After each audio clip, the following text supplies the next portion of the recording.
Stock మార్కెట్లో invest చేసి మీ డబ్బులు డబుల్ చేసుకోవాలనుకుంటున్నారా? విజయవాడలో జరిగే సుందరరామిరెడ్డి గారి లైవ్ సెమినార్ కి అటెండ్ అవ్వండి. హాయ్ హలో నమస్తే, welcome back to Suman TV. ప్రస్తుతం మనతో పాటు ఉన్నారు పబ్లిక్ స్పీకర్ రజనీ రమ గారు. నమస్తే మ్యామ్. నమస్తే నవీన. మ్యామ్, రోడ్డు మీద మనం వెళ్తుంటే ఎవరైనా లిఫ్ట్ అడిగారు అనుకోండి, ఇస్తాం కదా. అవును, ఇవ్వాలి కూడా. పాపం అయ్యో అక్కడ దింపేద్దాం, మనం ఖాళీగా వెళ్తున్నాం కదా బండి మీద, వెనక కూర్చోబెట్టుకోవచ్చు అనుకుంటారు. కానీ ఈ మధ్య కాలంలో హైదరాబాద్ సిటీలోనే అమ్మాయిలు లిఫ్ట్ అడుగుతున్నారు.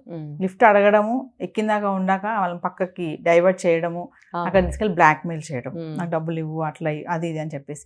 అంటే హైదరాబాద్లో కొంచెం అక్కడక్కడ మనం చూస్తున్నాము. ఎందుకు ఇలా తయారవుతున్నారంటారు లేడీస్ ముఖ్యంగా చూసుకుంటే? అమ్మాయిలేనా, ఆంటీలు కూడా. అంటే ఏ వయసు కూడా అనర్హం కాదు. అన్ని వయసుల వాళ్ళు డబ్బు, ఎక్స్ట్రా డబ్బు కోసం మార్గాలు ఎంచుకుంటున్నారు. Second income. ఒకప్పుడు అమ్మాయిలు అసలు లిఫ్ట్ అడిగేవారు కాదు. ఇంట్లో కూడా చెప్పేవారు, ఎవరన్నా పిలిస్తే అటు ఇటు వెళ్ళకమ్మ, అంకులైనా సరే స్కూల్ నుంచి దింపుతానంటే రాకు. ఎందుకు ఇప్పుడు పెళ్ళిళ్ళు అయిన తర్వాత కూడా ఎక్కడన్నా మనకు తెలిసిన వాళ్ళే, అయ్యో నడిచి వెళ్తున్నావమ్మా లిఫ్ట్ ఇస్తాను రా, మన ఇంటి పక్కింటి వాళ్ళే దించుతానంటే కూడా ఎక్కేవాళ్ళం కాదు. ఎందుకనంటే అది భార్యాభర్తల మధ్యన గొడవలు వస్తాయి. పరాయి మగాడి వెనకాల ఎక్కి వస్తావా లేకపోతే వెళ్తావా, నీకు అంత అవసరం ఉంది, అసలు నువ్వు ఎందుకు వెళ్ళావు, ఇన్ని వచ్చేవి కదా. అది చాలా అంటే అసలు ఉండేవి కాదు. అప్పుడెప్పుడో ఆ మధ్యకాలంలో కొంచెం తక్కువ ఏదన్నా ఎమర్జెన్సీ అయితే ఉండేది. ఇప్పుడు ఏంటంటే మోసాలకి డబ్బు సంపాదించడం కోసం ఊరికనే కష్టపడకుండా డబ్బు సంపాదించాలి. అంటే ఇది ఎలా తయారంటే సోమర్తనం అనమాట, ఒక నేర ప్రవృత్తి, ఆ మెంటాలిటీ. ఇప్పుడు డబ్బు బాగా ఉంటుంది అందరి దగ్గర, ప్రతి వాడి దగ్గర బ్యాంక్ బ్యాలెన్స్లు ఉంటున్నాయి. ఇప్పుడు ఎలా అవి దోచేసుకోవాలి, రకరకాలు. ఇప్పుడు వ్యాపారస్తులు కూడా చూడండి, రోడ్డు పక్కన అనేకమైన అమ్ముతున్నారు. వాళ్ళు ఏం చేస్తున్నారు, వాళ్ళకి ఒక లెక్కపత్రం ఉండదు ఆ రేటుకి, దానికి ఒక లిమిటేషన్ ఉండదు. వాడికి తోచిన రేటు ఆ ఫ్రూట్స్ మీద, ఆ వస్తువు మీద పెడతాడు. మనకు కావాలని తీసుకోలేకపోతే పో మాట్లాడరు, బోర్డు పెట్టి కూర్చుంటారు. మహా మాట్లాడితే చెప్పేసి సెల్ ఫోన్ చూసుకుంటాడు, మాట్లాడు. అంటే ఎవడి రేటు వాళ్ళది. ఎందుకంటే నేను దీనికి ఒక క్యాప్షన్ పెట్టుకున్నా, నాకు నేనే పెట్టుకున్నా. ఎందుకంటే ఈ ఏరియాలో ఇంతమంది ఉన్నారు కదా, ఓకే, వాళ్ళందరి జేబుల్లో డబ్బులు నా జేబులోకి వచ్చేయాలి. క్యాప్షన్, వాళ్ళందరి జేబుల్లో డబ్బులు నా జేబులోకి వచ్చేయాలి అని నేను ఒక క్యాప్షన్ పెట్టుకున్నాను. వాళ్ళ ఉద్దేశం అలా ఉంటుందండి. ఇంకా చూడండి, అంత రేటు పెట్టినప్పుడు మనం వెళ్ళి ఫ్రూట్స్ ఏమైనా తీసుకుంటుంటే వాడి చేత్తో అతను వేస్తుంటాడు. వేసినప్పుడు ఏదోలే మనం మనీ తీస్తున్నాం, ఫోన్పే చేస్తూనే ఉంటాం కదా. ఇంటికి వెళ్ళి చూసుకుంటే దాంట్లో 2-3 ఫ్రూట్స్ డ్యామేజ్ ఉంటాయి. అంత రేటు పెట్టినప్పుడు ఈ మోసం మంచిదేనా? అంటే ఈజ్ ఈక్వల్ టు మీ డబ్బులు నా దగ్గరకు వచ్చేయాలి. నా దగ్గర కుళ్ళువి, మంచివి, పుచ్చువి అన్నీ సేల్ అయిపోవాలి. నీ డబ్బు మొత్తం నాకు వచ్చేయాలి. అంటే 2 విధాల మనమే నష్టపోవాలి. అంటే మనిషి కష్టపడకుండా మోసం ద్వారా ఎక్కువ సంపాదించాలనుకోవడం. ఇప్పుడు మీరు అడిగింది కూడా ఇలాగే ఉంది.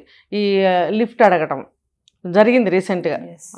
ఒక పెద్ద ఆవిడ, ఇంకొక చిన్న ఆమె, ఇద్దరు కలిసి లిఫ్ట్ అంటే ఫస్ట్ ఒక ఆమె అడిగింది, లిఫ్ట్ తీసుకుని వెళితే రూట్ చూపించడం, ఇటు పద చివరికి ఒక పొదల్లోకి తీసుకెళ్ళిపోయి బెదిరించి నువ్వు డబ్బు అంతా నాకు ఇవ్వు, లేకపోతే బెదిరింపులు తెలుసు కదా, రకరకాల బెదిరింపులు. అతను భయపడిపోయి డబ్బు ఇవ్వడము, మళ్ళీ వెళ్ళిపోయిన తర్వాత మళ్ళీ బ్లాక్మెయిలింగ్ ఫోన్స్ వెళ్ళడము, మళ్ళీ డబ్బు అతని అకౌంట్లో డబ్బు జరిగాయి. డబ్బంతా కూడా ఖలాస్. అది చాలక వీళ్ళిద్దరు నవ్వుకోవడం, మళ్ళీ వీడు ఒక బకరా మనకి ఇంకా డబ్బు ఇవ్వగలడు పదా అని చెప్పి మళ్ళీ ఇద్దరు కలిసి మళ్ళీ ప్లాన్ చేసి మళ్ళీ పలానా చోటకి పిలిపించి మళ్ళీ డబ్బులు ఆగడం. అంటే యువతల వాళ్ళు కూడా అర్థం చేసుకోవాలి. ఇప్పుడు లిఫ్ట్ ఇచ్చే రోజులు కావు, రిక్షాలు కాదు, ఆటోలు ఉన్నాయి, క్యాబ్స్ ఉన్నాయి, లేడీస్కి ఫ్రీ బస్సులు మన తెలంగాణ స్టేట్లో ఉన్నాయి. ఇంకా వాళ్ళు ఎలా వెళ్ళాలంటే అలా మెట్రోలు ఉన్నాయి, అన్నీ ఉన్నాయి కదా. లిఫ్ట్ అడగాల్సిన పనే ఉంది, డబ్బు ఏమీ తక్కువ లేదు ఎవరి దగ్గర, మరి ఇంకా నీకు లిఫ్ట్ ఎందుకు కదా. కాబట్టి యువతల వాడు ఆలోచించుకోవాలి, ఇన్ని ఫెసిలిటీస్ ఉన్నప్పుడు నా లిఫ్ట్ ఎందుకు ఇవ్వాలి నేను? నిజంగా మూలన్న ముసలమ్మలు, కర్ర పెట్టుకొని నడిచే ముసలమ్మలుకి కూడా సహాయం చేయడానికి భయపడే రోజులు వచ్చినాయి ఈ రోజుల్లో. ఒక బాగా పండు ముసలాయన కదలలేని స్థితిలో ఉంటే, నా దగ్గర డబ్బులు లేకపోతే, చిల్లర లేకపోతే, నేను వేరే షోరూమ్కి ఎక్కడికో వెళ్ళి నేను అది ఎంత చేంజ్ తీసుకొచ్చి అతనికి డబ్బులు ఇచ్చాను. ఇచ్చి నేను వెళ్ళి బండి ఎక్కే లోపల అతను అక్కడికి వెళ్ళి సిగరెట్లు తీసుకొని కాల్చడం మొదలుపెట్టాడు. అంటే నీకు నీడాది నాకు లగ్జరీయా? ఇది ఒక రకమైన మోసమే కదా. ఏం లేదు, ఇది డబ్బున్న వాళ్ళు, ఇప్పుడు అందరూ డబ్బున్న వాళ్ళు మన దగ్గరికి వచ్చేయాలి డబ్బు, మనం కష్టపడకుండా. ఇప్పుడు ఇది కూడా అంతే లిఫ్ట్. అలాంటప్పుడు అటువంటి వాళ్ళకి కూడా సహాయం చేయకండి. అదే లేకపోతే నేను రెండో మార్గం అనుసరించా, ఫుడ్ ప్యాకెట్ ఏదైనా ఆ టైంకి ఇవ్వడం. ఫుడ్ ప్యాకెట్ ఇస్తే నేను చెప్పాను ఒక వీడియోలో, తీసుకెళ్ళి అక్కడ ఒక చోట పెట్టేశాడు. 200 రూపీస్ ఫుడ్ ప్యాకెట్ అక్కడ పెట్టేశాడు. లంచ్, ఫుల్ లంచ్ నేను ఇచ్చాను అతనికి, అక్కడ పెట్టేసి వెళ్ళిపోయాడు. అంటే కడుపు నిండిన బేరం. డబ్బు కావాలి, డబ్బు సంపాదించాలంటే ఏదో ఒకటి మాయమాటలు చెప్పి దేనమైన మొహం పెట్టి అడుక్కోవడం. లేడీస్ మేడం, మనం ఒక వీడియో కూడా చేసాం ప్రీవియస్, ఇలా లేడీస్ గర్ల్ గర్ల్స్ లాగా తయారవుతున్నారు. అమ్మాయిలు, కాలేజ్ స్టూడెంట్స్ కూడా వేరే ఊర్ల నుంచి వచ్చిన సిటీ మధ్యలో నిలబడ్డం, మాస్కులు కట్టుకొని. అంటే వీళ్ళంతా డబ్బు కోసమే ఈ పనులు. డబ్బేనండి, డబ్బే. జల్సా ఖర్చుల కోసం. పైసే పరమాత్మ. డబ్బు డబ్బు డబ్బు. అందరూ కూడా కష్టపడకుండా డబ్బు రావాలి, లగ్జూరియస్ లైఫ్ కావాలి వాళ్ళకి. అటువంటి లైఫ్ లీడ్ చేయాలి అని అంటే ఒకవేళ వాళ్ళు సంపాదించుకుంటుంటే కనుక ఆ డబ్బుతో అవ్వదు. ఇప్పుడు చూడండి, కొన్ని కేటగిరీస్ వాళ్ళ దగ్గర కూడా బాగా డబ్బులు ఉన్నాయి, వాళ్ళు ఫ్లాట్స్ తీసుకోవడము, కార్లు కొనుక్కోవడము. మరి ఏంటండి, ఎక్కడివి? ఇలా సంపాదించిన డబ్బులే. వాళ్ళు ఏం కష్టపడి చెమటోడ్చి సంపాదించిన డబ్బులు కూడా వాళ్ళే చెప్తున్నారు ఆ మాటలు. మరి ఎవరికి తోచిన కష్టం వాళ్ళు ఎలాగోలా. మనసుంటే మార్గం ఉంటుంది. మన పద్ధతి మార్చుకుని మనం ఒక పద్ధతిలో వెళితే, ఒక మార్గాన్ని ఎంచుకుంటే, మనం నిరూపించుకోగలిగితే మనకి ఎక్కడైనా సరే ఒక పని పుడుతుంది, మన మీద వాళ్ళ కన్సర్న్ కలుగుతుంది, మనకి ఒక ఉపాధి కలుగుతుంది అనేది ఆలోచించే స్థితిలో ఎవరూ లేరు. ఎలాగోలా వేరే మార్గంలో మోసం చేసైనా, దౌర్జన్యం చేసైనా, ఎలా అయినా సరే డబ్బు సంపాదించాలని ఒక మోటివ్ కనిపిస్తుంది వాళ్ళకి. అంటే పాపం అమ్మాయే కదా అని లిఫ్ట్ ఇస్తే అంతే అంటారు. అంతేనండి. సమస్యలు సినిమాల్లో మనకు చూపిస్తున్నారుగా, ఎవరో పొడి చేసి రోడ్డు మీద పడేసినట్టుగా, అయ్యో గవగబ వెళ్తే అది ఎంత కలర్ వేసుకొని పడుకోవడము, లేచి వాడిని అటాక్ చేయడం చూస్తున్నాం కదా. ఇవన్నీ కూడా అవేర్నెస్. మొన్న రీల్స్ కూడా ఎవరో చేశారు.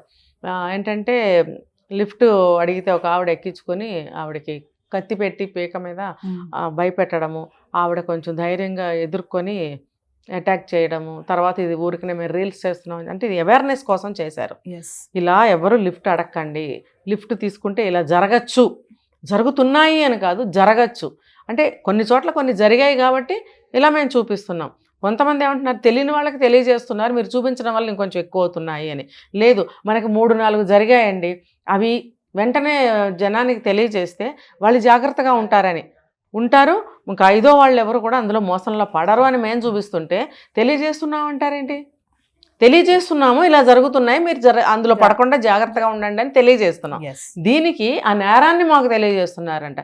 తెలియచేయొద్దు, గుడ్డిగా కూర్చుందాం అందరము, మన దగ్గరికి వచ్చే వరకు కూడా మనకు అర్థం కాదు, అప్పుడు తెలుస్తుంది ఒక్కొక్కళ్ళకి. ఇప్పుడు బ్యాంకులో కూడా ఎన్ని మోసాలు జరుగుతున్నాయి, అది సైబర్ నేరాలు ఎన్ని పెరుగుతున్నాయి, మన డబ్బుని ఎన్ని రకాలుగా మన అకౌంట్లోంచి తీసేస్తున్నారు. మరి ఫోన్ రింగ్ చేయంగానే మనకి అదే వినిపిస్తుంది కదా మెసేజ్, మీరు ఇలా చేయండి, స్కామ్స్, వీడియో కాల్స్ తీయకండి, లిఫ్ట్ చేయకండి, ఎన్ని చెప్తున్నారు వాళ్ళు. ఎందుకు చెప్తున్నారు? మరి నేర్పిస్తున్నారా వాళ్ళు మనకి? మీరు జాగ్రత్తగా ఉండమని తెలియజేస్తున్నారా? అది గ్రహించగలగాలి పబ్లిక్ అనేవాళ్ళం. ఒక మనిషిని టార్గెట్ చేసి రాళ్ళు సురుదామని చూస్తారు ఎప్పుడు చూసినా. అందులో అంతరార్థం ఏంటి, మనకి ఎంతవరకు ఉపయోగపడుతుంది ఆలోచించే పరిస్థితి లేదు. మరి అలాంటప్పుడు ఇటువంటి సిచ్యువేషన్లో లిఫ్ట్ ఇవ్వాలా అని ప్రతి ఒక్కళ్ళు ఆలోచించాలి. చెప్తే అర్థం చేసుకోరు, అంతే, లిఫ్ట్ ఇవ్వకుండా పోదాం అని అనుకున్నారనుకోండి, కొన్ని నేరాలు తగ్గుతాయి. అయ్యో పాపం ఆడకూతురు, పాపం ముసలమ్మ అనుకుంటే ఏమో ఆవిడ నిజం ఉండొచ్చు, అబద్ధం ఉండొచ్చు, ఆవిడ విషయంలో ఏమైనా జరగచ్చు. అంతగా ఏదైనా ఉంటే ఒక అంబులెన్స్కి ఫోన్ చేయొచ్చు, అంబులెన్స్ వచ్చి చూసుకుంటారు వాళ్ళు. నిజంగా రక్తంలో పడుంటే అంబులెన్స్ని యాక్సెప్ట్ చేసి వాళ్ళు వెళ్తారు.